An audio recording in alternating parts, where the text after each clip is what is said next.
ഞങ്ങളുടെ പുതിയ വീഡിയോയിലേക്ക് എല്ലാവർക്കും സ്വാഗതം. ഞാനിന്ന് ഉണ്ടാക്കാൻ പോകുന്നത് മാങ്ങാച്ചാറാണ്. മാങ്ങാച്ചാറൊന്ന് ഉണ്ടാക്കി നോക്കട്ടെ വിചാരിച്ചിട്ടാണ് ഫസ്റ്റ് തുടങ്ങാണ്.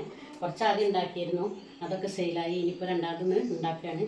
അതിൻ്റെ എന്തൊക്കെയാണ് കൂട്ട് വേണ്ടത് എന്നുള്ളത് ഞാനൊന്ന് പരിചയപ്പെടുത്താം കേട്ടോ. ഫസ്റ്റ് എണ്ണ ഒഴിക്കും കേട്ടോ.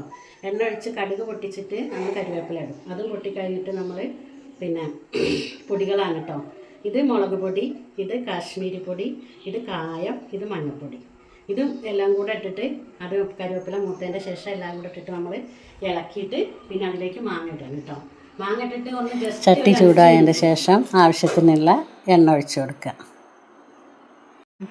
എണ്ണ ചൂടായതിൻ്റെ ശേഷം 3 സ്പൂൺ കടുകിടുക.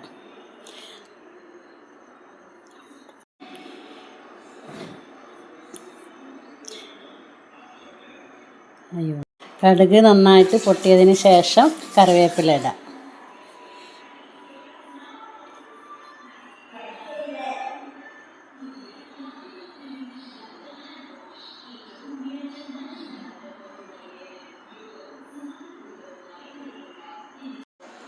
കറിവേപ്പില നല്ലോണം വറുത്തെടുക്കുക.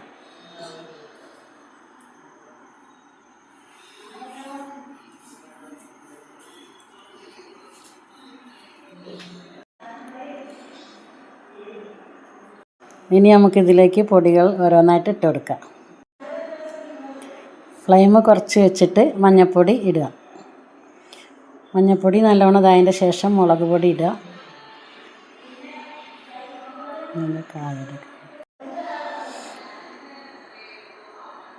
എല്ലാ പൊടികളും ഇട്ടിട്ട് നന്നായിട്ട് ഇളക്കി കൊടുക്കുക.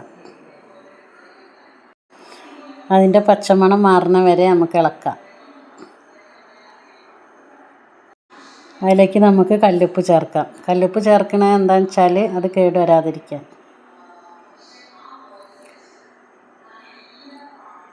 അതിന് ശേഷം നമ്മൾ മാങ്ങ ഇടുക. എന്നിട്ട് നന്നായി ഇളക്കി കൊടുക്കുക.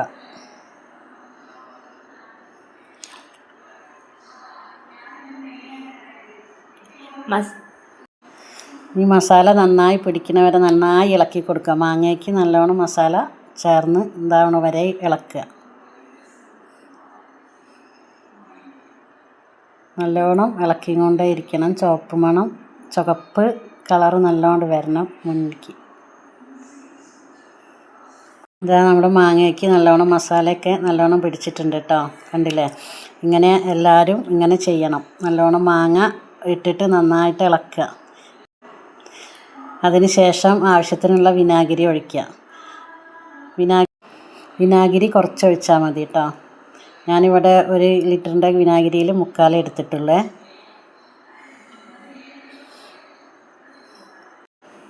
മാങ്ങ പുളി ഉണ്ടാവുമല്ലോ, അപ്പോൾ ആവശ്യത്തിനുള്ള വിനാഗിരി ഒഴിച്ചാൽ മതി കേട്ടോ. നോക്കിയിട്ട് ഒഴിച്ചാൽ മതിയേ.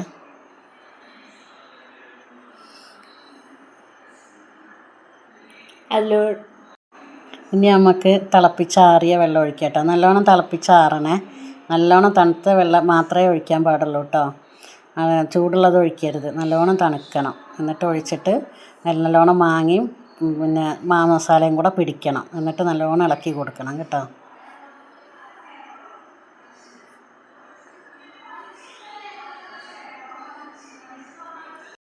കണ്ടില്ല, നമ്മൾ മാങ്ങയിൽ എല്ലായിടത്തും നല്ലോണം മസാല പിടിച്ച് നല്ല കളറൊക്കെ വന്നിട്ടുണ്ട്.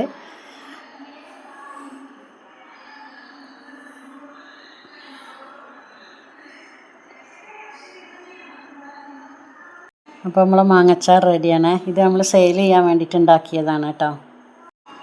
3 ദിവസത്തിന് ശേഷം കേട്ടോ സെയിൽ ചെയ്യാൻ പറ്റുള്ളൂ. നല്ലോണം ഇതിക്ക് കായവും എല്ലാം പിടിച്ച് മസാലകളൊക്കെ പിടിച്ചിട്ട് നമുക്കിത് സെയിൽ ചെയ്യാൻ പറ്റുള്ളൂ. അപ്പോൾ നമ്മൾ ലാസ്റ്റ് ലേശം കായപ്പൊടിയും കൂടി ഇട്ട് കൊടുക്കുകയാണേ. എന്നിട്ട് നല്ലോണം ഒന്ന് ഇളക്കിയിട്ട് നമ്മൾ എടുത്ത് വെച്ചാൽ മതി കേട്ടോ. ഇത് നമ്മൾ രുചി എന്നുള്ള പേരിലാണ് അച്ചാർ സെയിൽ ചെയ്യുന്നത്. ഇനി മാങ്ങച്ചാർ, നെല്ലിക്കച്ചാർ, വെളുത്തുള്ളി അച്ചാർ, നാരങ്ങച്ചാർ, ഇതാണ് കേട്ടോ സെയിൽ ചെയ്യുന്നത്. ഇതിൻ്റെയൊക്കെ വീഡിയോ പതിയെ വരും കേട്ടോ. ഇപ്പോൾ നമ്മൾ മാങ്ങച്ചാർ 3 ദിവസത്തിൻ്റെ ഉള്ളിൽ സെയിൽ ചെയ്യും. അപ്പോൾ എല്ലാവരും നമ്മുടെ ചാനൽ സബ്സ്ക്രൈബ് ചെയ്യുക. Thank you for watching.